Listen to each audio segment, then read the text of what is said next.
आज हम नेपाल के अंदर क्राइसिस के बारे में बात करेंगे। कुछ टाइम पहले मैंने आपके साथ एक रिपोर्ट शेयर की थी जिसमें हमको पॉलिटिक्स क्राइसिस के बारे में बताया था, बट अब क्राइसिस के बारे में ये बताया जा रहा है कि वहाँ पे इन्फ्लेशन रेट 7.4 तक पहुंच चुका है, जाके पाकिस्तान में इस टाइम पे 40% इन्फ्लेशन रेट चल रहा है, वहीं पे नेपाल में 7.4 इन्फ्लेशन रेट चल रहा है। तो आइए देखते हैं कि नेपाल के अंदर कितनी महंगाई हुई है, कितने लोग इससे इफेक्ट हुए। आइए स्टार्ट करते इस रिपोर्ट को। For the first time in 60 years, Nepal has slid into a recession.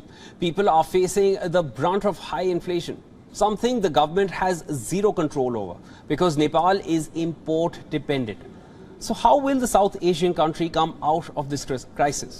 Our correspondent Saloni Murarka decodes. Take a look.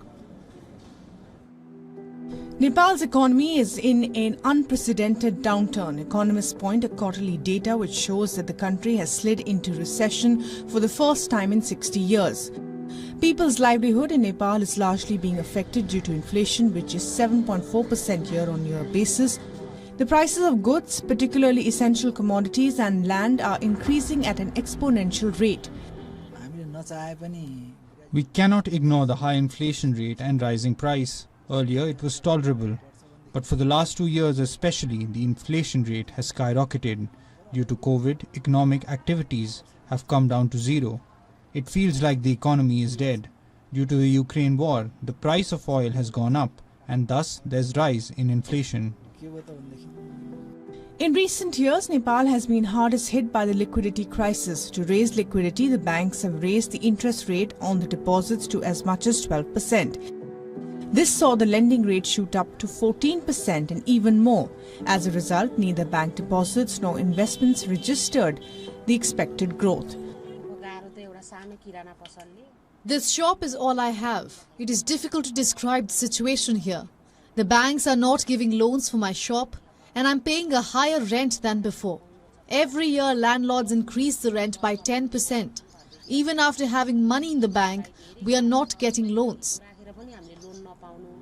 Due to the lack of meaningful job creation in the country, larger sections of the working population are forced to leave the country for work in other countries. Out of Nepal's 30 million, nearly 1,500 youth are leaving the country every day for jobs abroad. Despite some measures adopted by the government, the country's economic condition continues to worsen. Revenue receipts are hardly enough to meet the recurrent expenditure.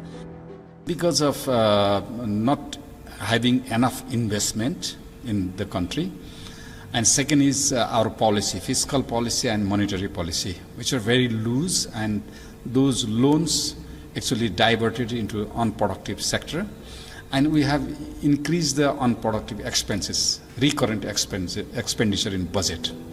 Nepal has forecast that the country's economic growth rate this fiscal would be 2.16%.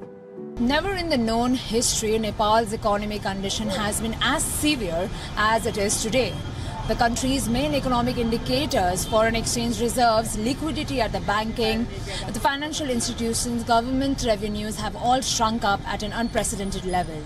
The gap between the trade of balance and the prices of consumer goods have skyrocketed. And still not single concrete steps have been taken by the government to fight the crisis that the country is facing. Economists have suggested the government to rule out new financial reforms and invest it wisely in the country. Saloni Murarka for View on World is One in Kathmandu, Nepal.